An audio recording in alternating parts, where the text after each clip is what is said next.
Hello everyone, and welcome back to my playthrough of The Legend of Zelda, the Minish Cap. Last time, we went to the Picori Festival with Princess Zelda. We got a small shield. Then we attended the sword ceremony, some crap went down, and an evil wizard turned Zelda into stone. This time, we're going to be heading out into the world. But first, let's talk to this nursemaid. What do you say? Oh, thank goodness, you've awakened. Master Smith is here as well. He's come to see His Majesty the King. Alright. Well, if my grandpa's here, then we might as well go over. Here. Oh, Link, you're awake. Are you feeling alright? Stand at my side. The King of Hyrule is about to speak. It is as you have all heard. A sorcerer named Vati has cursed my fair Zelda and turned her to stone. If we had the sacred Picori blade, we likely could have broken the curse. But Vati shattered the blade. However, I have not given up hope. What do you know about the Picori? The Picori? Not much beyond what the fairy tales say. They're supposed to be very tiny if I'm remembering correctly. Yes, the ones from the fairy tales. But the Picori are no mere legend. They most certainly exist. No one outside the royal family knows the truth about them. The Picori who forged the sacred blade live deep within Minish woods. They should be able to repair the broken blade and reforge the sword. What? Then we must dispatch the soldiers there at once! No, soldiers will not do. The Picori do not show themselves to anyone but children. The only child here that's not turned to stone is... I don't like where this is going! Our soldiers could search for days and still find no sign of them. I see! Don't look at me that way, Grandpa! Don't look at me that way! If that's the case, then why not send Link? Sure, throw me under the bus. I don't care. If Link has recovered, then yes, I would like to ask this of him. Please turn my precious Zelda back to normal. We're resorting to begging a child. I guess I can help you. The Picori should know how to create a new sacred sword. It'll be a dangerous journey now that these monsters have been freed. Please, take this sword with you, along with the broken Picori blade. You accepted the broken Picori blade. This is part of the sword. This is part of the sword needed to reforge the sacred sword. Don't lose it. And we got the Smith's sword. It's a sharp blade made by your grandfather. Very well then. Send the soldiers to search for Vati at once. Alright. Well, we are on a little mission to... Okay, so it's not as death-defying as they make it out to be. I get it. We're not actually going to be fighting Vati, right? Right?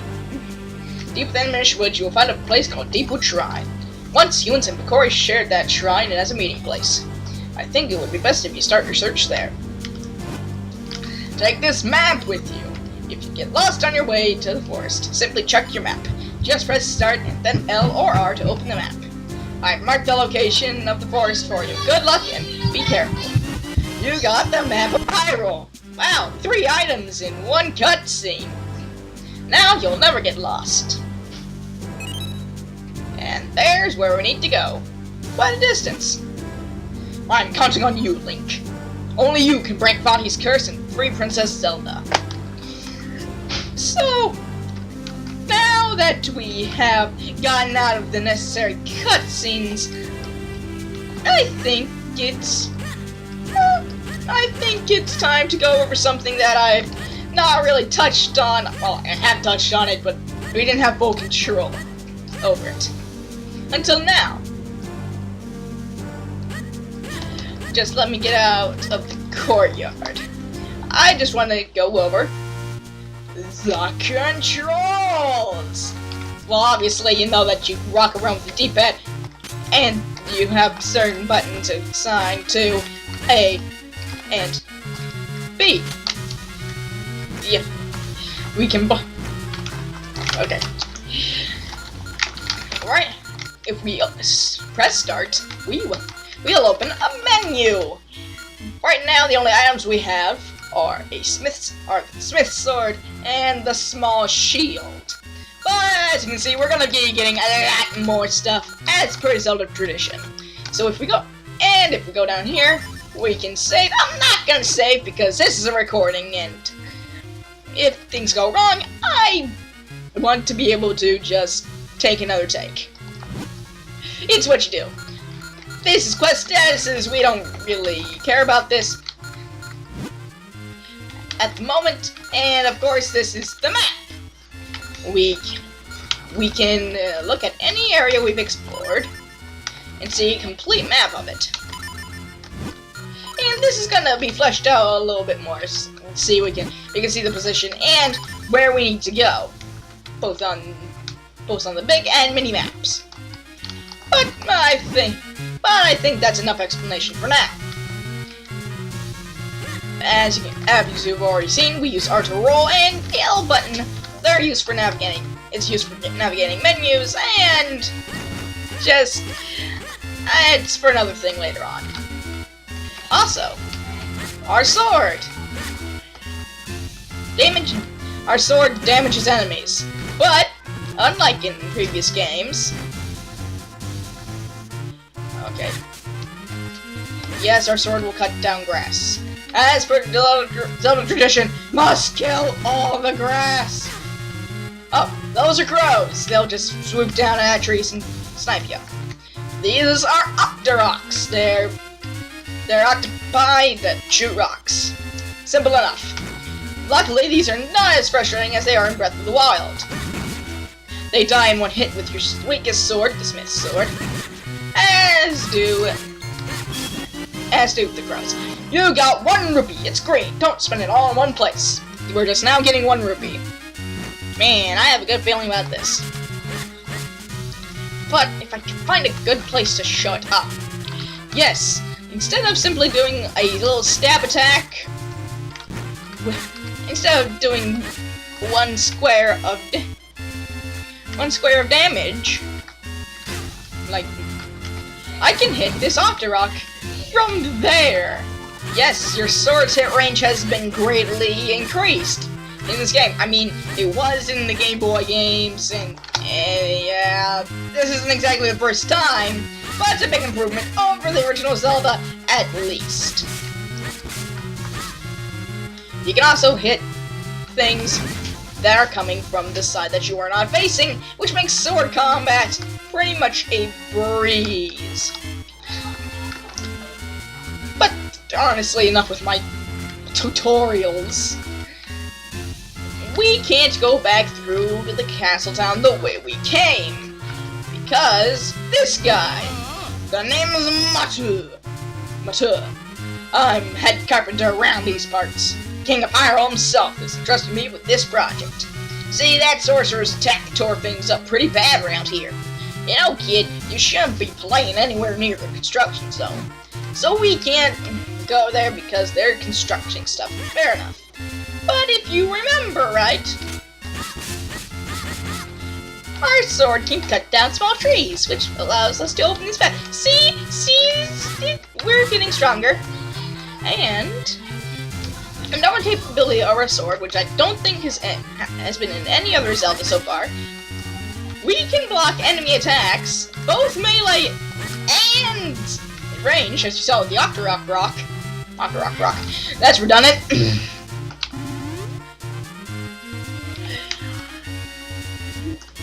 So really, swinging your sword wildly is pretty much the best way to destroy any enemies, which honestly isn't that fun of a concept, but anyway, these guys, I can't remember what their name is called. I'll show it on the screen right now. These, they're bandits, and they stack. But if you hit the bottom, they all come tumbling down, and then it's a race to get all of them. But if you just swing your sword, they shouldn't be any sort of problem, as with most enemies in this game. But if you just, while they're scouting out, while they're popping their heads out, If you slash them, they'll just die instantly. Much easier than going at all 5 of them at once. Man, I am taking way more damage than I need to. I am a good player of Zelda. The Minish cat. So really, this isn't hard. Also, here's another thing that I like. We can read the signs, but then we can kill the signs. Nothing is safe from our rampage of death. And now, we have reached Minish Woods. I love the music here. I'm just gonna let you listen to it for a bit.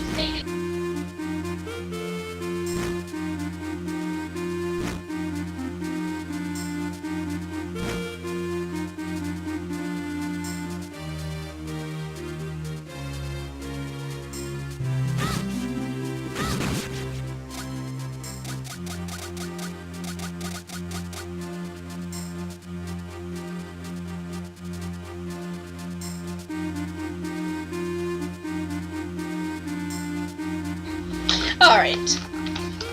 I also love the visuals here. It's a nice little misty forest. I just get a sense of wonder from it.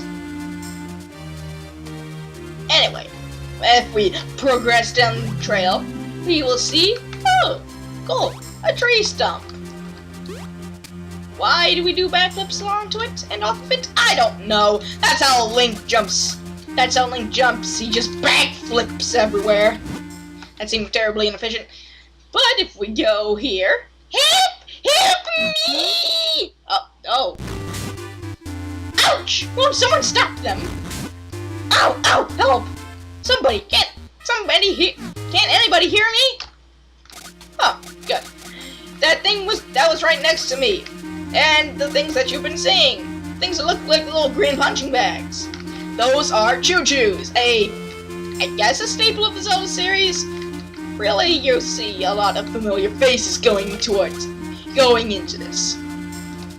But, as you can see, we have found a rare collectible. This is a piece of heart. As per Zelda tradition, 4 of these will make a new heart container for more life energy. Also, when you collect one, it just fully heals you. If we collect 4 of those hidden throughout the world, we'll get another heart container. I think you'll know how this works, which allows us to take more damage. But we might as well have that kind old soul in need, that whatever it was, legless bird, green legless bird. Hey, kid, you over there! Ow! Hey, don't just stand there, do something! Ow! What is wrong with you? Do you like watching me take this abuse? Huh? Now we are playing dramatic music for the evil, the unbeatable, 2 Octox! What happens if I... Oh, I can speak to him. What are you doing? Aren't you going to finish him off?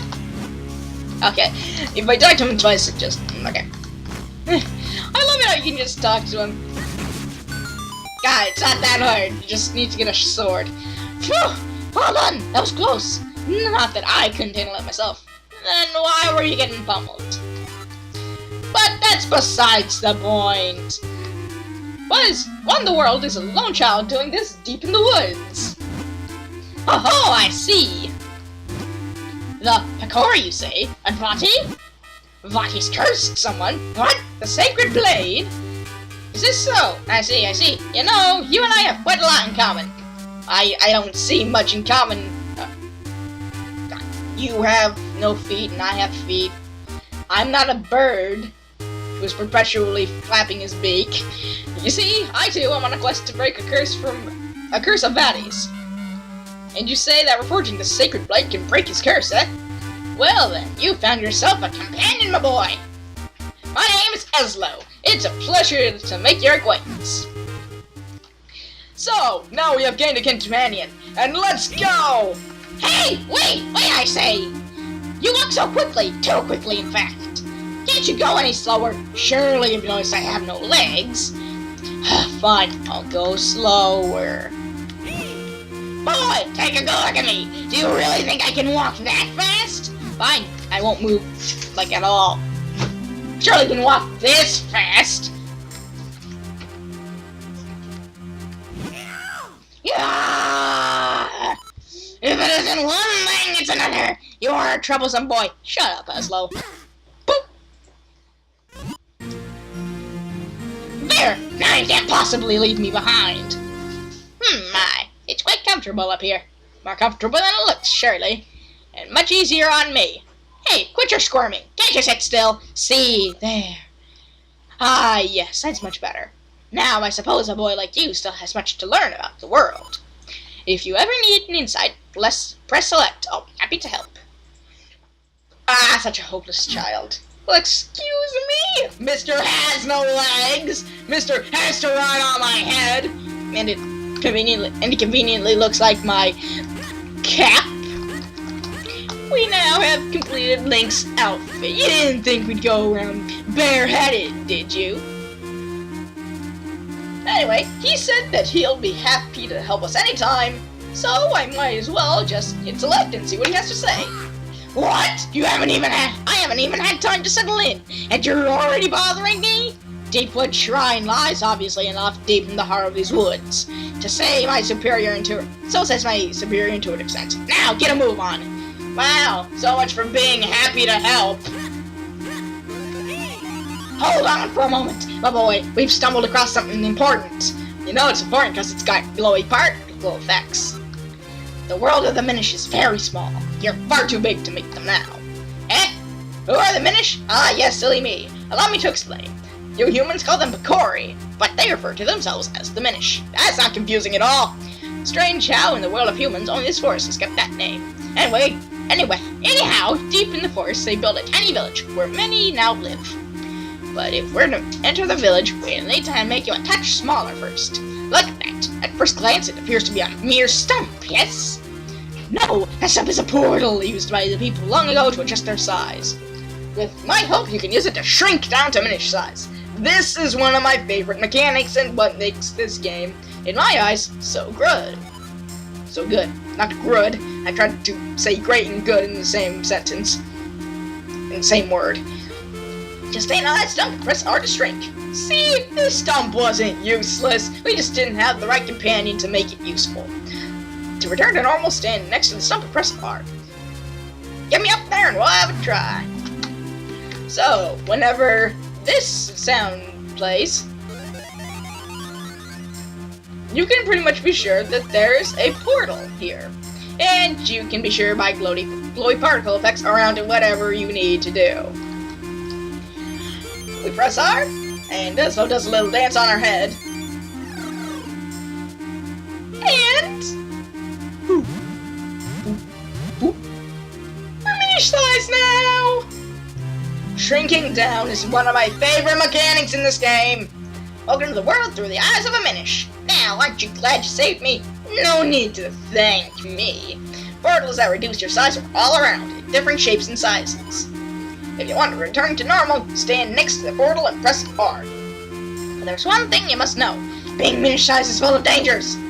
Mere puddles at your normal size are bottomless swamps to the Minish. And as your companion, if anything bad happens to you, it happens to me too. So proceed with caution, my lad. If not for your sake, then for my own. Oh, look at your leg! He's so tiny! He's only a few pixels tall! And, if you haven't noticed, this looks an awful lot like a doorway, so we're just gonna walk right through this hollow log. As you can tell, I'm very excited about being bite-sized. See, we can ride these lily pads. We can ride these lily pads and enter this doorway normal world. Well, you can do it in the normal world, but only at Picori size.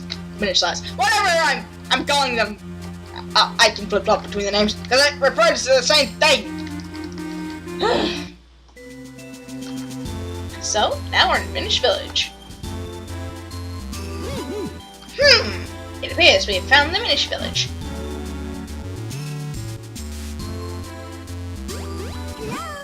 Pico Picori!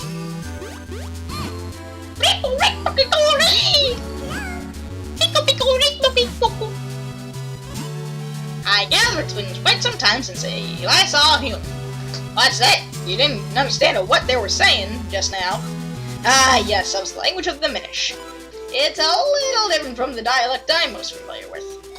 I'm afraid I didn't catch most of what they said myself. But perhaps there is someone here who understands your language. We should look around. Yes, we should look around. But I think...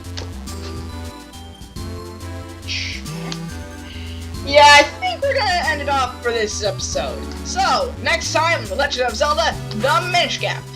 We'll try to find someone who...